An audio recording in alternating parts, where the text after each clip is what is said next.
মহিলারা তালিম বা তাবলীগের জন্য ঘর থেকে যে বের হয় তা কতটুকু জায়েজ? আল্লাহ রাসূল বলছেন যে স্বামীকে না বলে নফল রোজা থাকতে পারে না। ইবাদতের জগতের সবচেয়ে দামি ইবাদত হচ্ছে সিয়াম থাকা, রোজা থাকা। বলতে পারেন ইবাদতের জগতে সবচেয়ে দামি ইবাদত কি?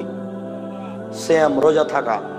নফল রোজা থাকতে পারেন একজন নারী স্বামীকে না বলে। শুনুন, নারীদের এই থানা ওই থানা, এই জেলা ওই জেলা বক্তব্য দিয়ে বেড়া, এটা নাজায়েজ, হারাম। আয়েশা রাদিয়াল্লাহু তাআলা আনহা আল্লাহর নবী দুনিয়া থেকে চলে যাওয়ার পরে 18 বছর বেঁচে ছিলেন। পৃথিবীর সবচেয়ে বড় বিদ্বান মহিলা নারী আয়েশা, তিনি কোথাও যাননি।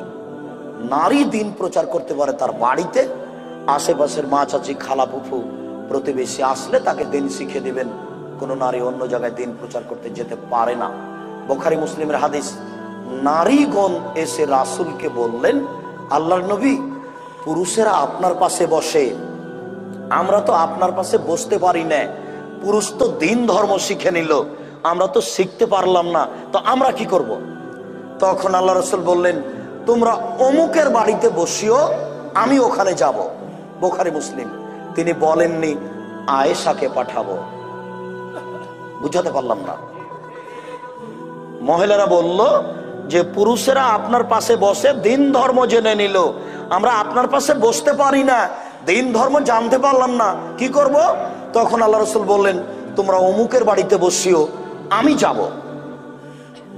তিনি বললেন না আয়েশাকে পাঠাবো। ভুল সিদ্ধান্ত। নারী এই জেলা ওই জেলা, এই পাড়া ওই পাড়া দিন প্রচার করতে যেতে পাবে না, তাদের এটা সুযোগ নেই।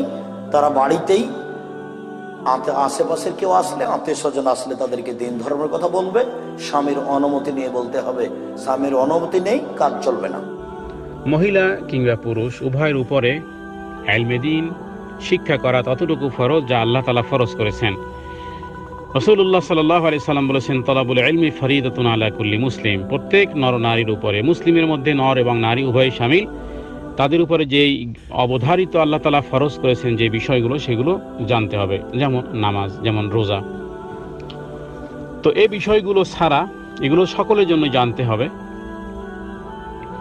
এছাড়া মহিলাদের জন্য রাসূলুল্লাহ সাল্লাল্লাহু আলাইহি সাল্লাম অত্যন্ত সংক্ষিপ্ত করেছেন, আর তা হলো নবীজি বলেছেন, ইদা সাল্লাতিল মারআতিল খামসাহা, যখন কোনো মহিলা 5 ওয়াক্ত নামাজ পড়বে, ওয়াসামাত শাহরা, এবং রমজান মাসের রোজা রাখবে, ওয়াহাসসানাত ফারজাহা, এবং তার লজ্জাস্থানের সংরক্ষণ করবে, ওয়াইতাআত যাওজাহা, এবং স্বামীর কথা মতো চলবে, কিলা লাহা, তাকে বলা হবে, ইদখিলিল জান্নাহ, তুমি জান্নাতে প্রবেশ করো, মিন আইয়ু আবওয়াবিন শি'তা, তুমি যেই কোনো দরজা দিয়ে ইচ্ছা তুমি জান্নাতে প্রবেশ করো। এখানে রাসূলুল্লাহ সাল্লাল্লাহু আলাইহি সাল্লাম জান্নাতের সার্টিফিকেটও দিয়েছেন, এবং মহিলাদের কর্মক্ষেত্র, মহিলাদের দ্বীনদারির দৌরত্বের সীমানাও নবীজি এখানে বাতলে দিয়েছেন। ইবনে হিব্বানের হাদিস।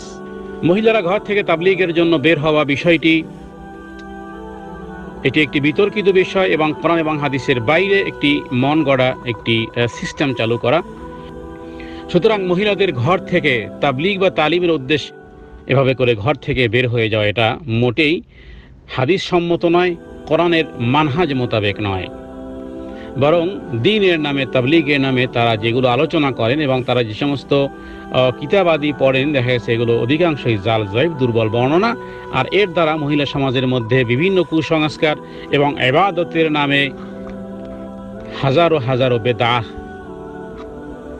আমাদের মহিলা সমাজের মধ্যে দেখতে পাই। তো এই ক্ষেত্রে মহিলারা তাবলীগের নামে অথবা তালিমের নামে ঘর থেকে বের হওয়া জায়েজ নাই।